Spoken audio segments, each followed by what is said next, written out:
It is the end of the world, as we know it.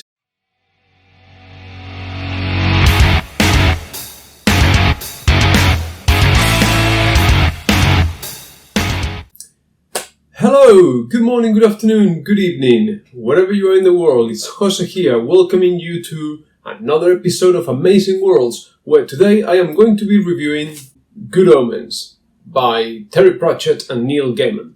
So, Good Omens is the bastard child of the great Terry Pratchett, known for his Discworld fantasy series, and Neil Gaiman, known for many things he's done for DC Comics, The Sandman, and his novels American Gods, which, check it out, I reviewed last week, and Anansi Boys, Norse Mythology, a few other things that he's done, known for his horror/fantasy novels. So, these two actually were very good friends. They met back in the 80s, and they decided to collaborate and write a book together, something that Terry Pratchett said he will never do again in his lifetime. Although, towards the end of Terry Pratchett's life, they actually did consider writing a sequel. But anyway, there we go. So, Good Omens. I had this cover. I was trying to get...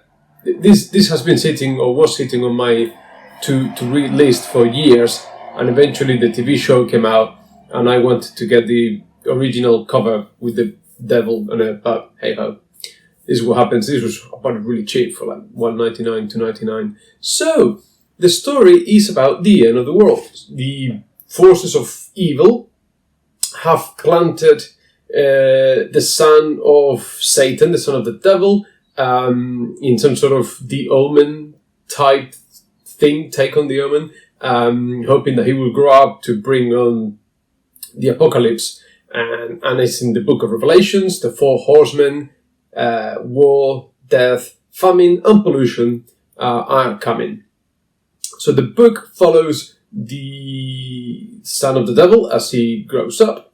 The four horsemen gathering together, and it is quite a sort of interesting take on how the four horsemen get the, not powers, but each one wields some sort of magical, mystical item, and there's this delivery guy that is going around one by one, delivering this mystical item, and our not quite main protagonists of the story, but a main character. So there is a devil, Crawley, and an angel, Aziraphale, who actually have been in the world since the beginning of time. We are led to infer that Crawley is actually the serpent that gave or tempted Adam and Eve to take the apple, and Aziraphale was the angel guarding the Garden of Eden, who felt sorry for Adam and Eve when they got expelled from the garden, and he gave Adam a sword of fire to sort of protect himself, keep themselves warm in their wanderings around the earth. So Crawley and Aziraphale have been on Earth for thousands of years, and they've grown quite fond of the world of humanity, and they actually are trying to prevent the end of the world, the apocalypse, because they quite like the world as it is. So in their own way, they are best friends and best enemies, frenemies forever, and they are trying to justify to themselves that what they're doing is for the good of their own causes. So anyway, there's that interesting take. The whole book is meant to be a comedy/satire on some topics or cliches on the genre. Is it as funny as all of that? For me, it didn't feel it. I have laughed harder with Discworld than I did with Good Omens. And if you look here at the reviews on the cover, marvelously benign, ridiculously inventive, and gloriously funny by The Guardian. I don't know, Time Out magazine, having to read and you laugh like hell. Clive Barker, The Apocalypse, has never been funnier. I mean, it is a sweet tale, and if you are familiar with the work of both authors, you can almost you can almost pinpoint who wrote what.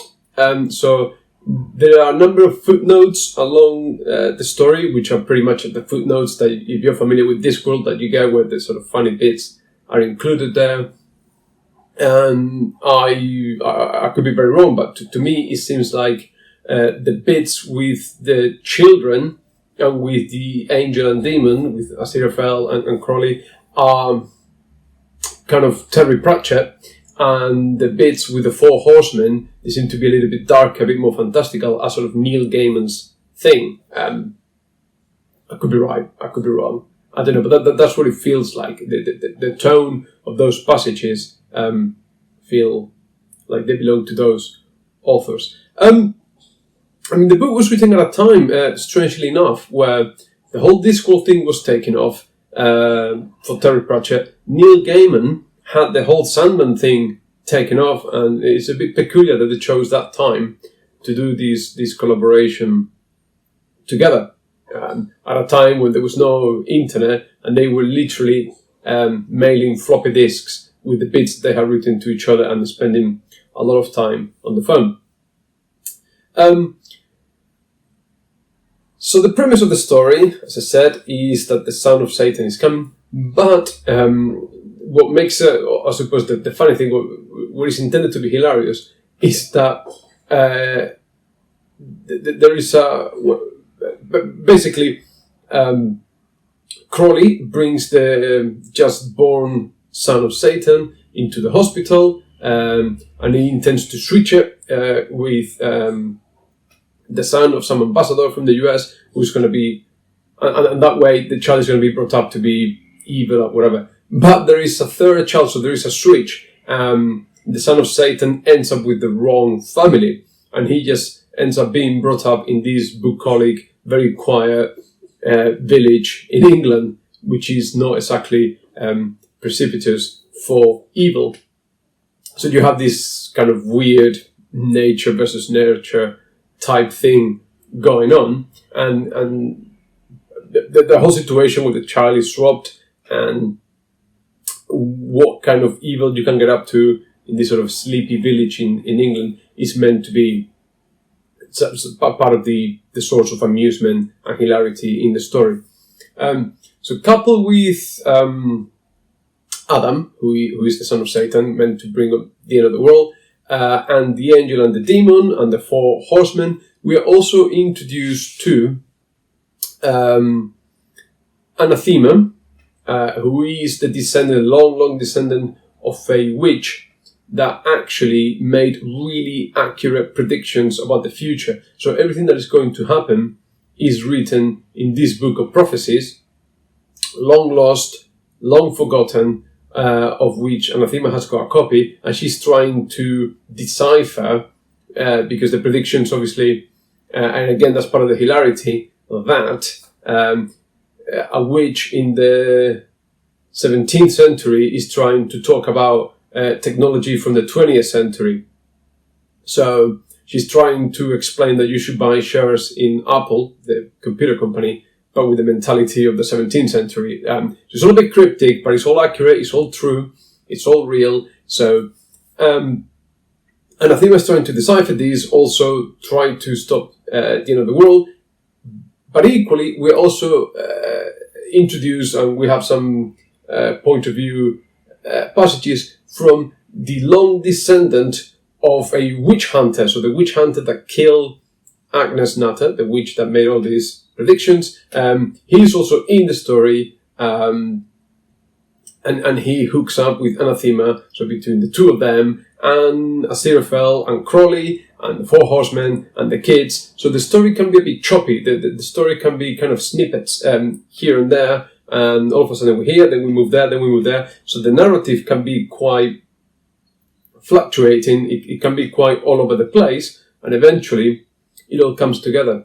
That's kind of very much, I think, like a Pratchett thing. And even in certain sections, certain events are taking place, and all of a sudden we have a point of view switch to a character that only appears in that particular scene, and all of a sudden we get told from his perspective what's going on, and then 2 pages later we switch back to our main character point of view, and the story moves on. So you got that going on. It doesn't make the reading difficult at all.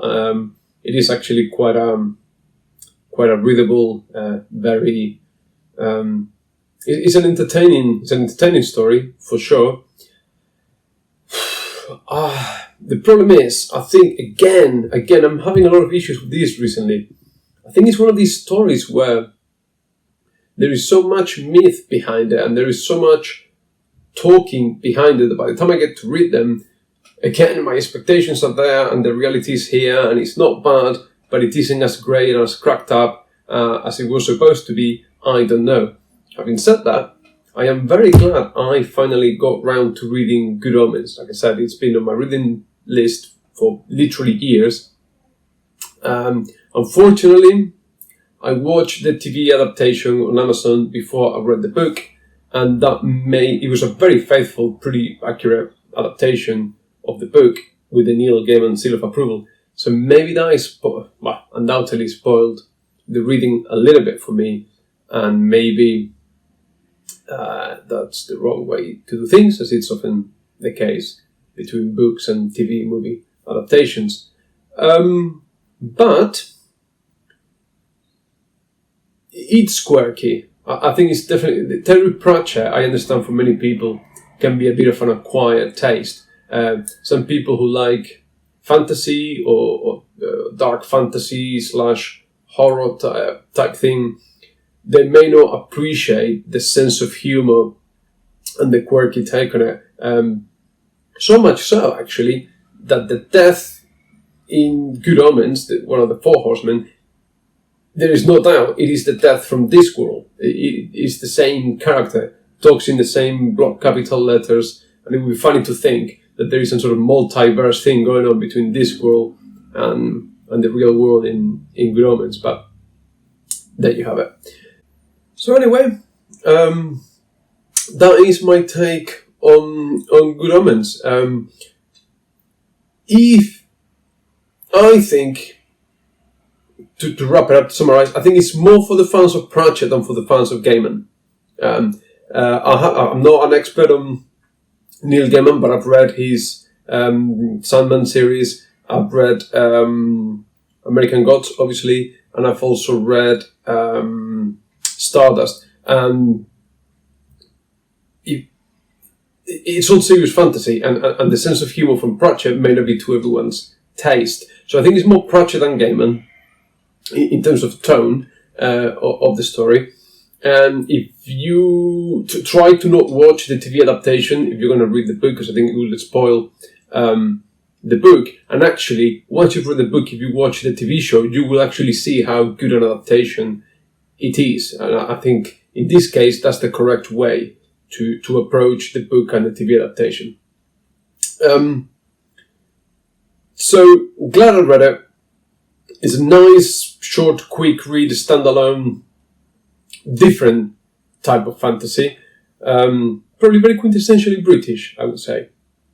But anyway, that's all I've got for today now. Thank you very much for watching. Please, as usual, like, subscribe, comment. Let me know what you think. Spread the message. Spread the love. I would love to get to 100 subscribers. That seems like a nice round figure. Take lots of care, and I will see you soon.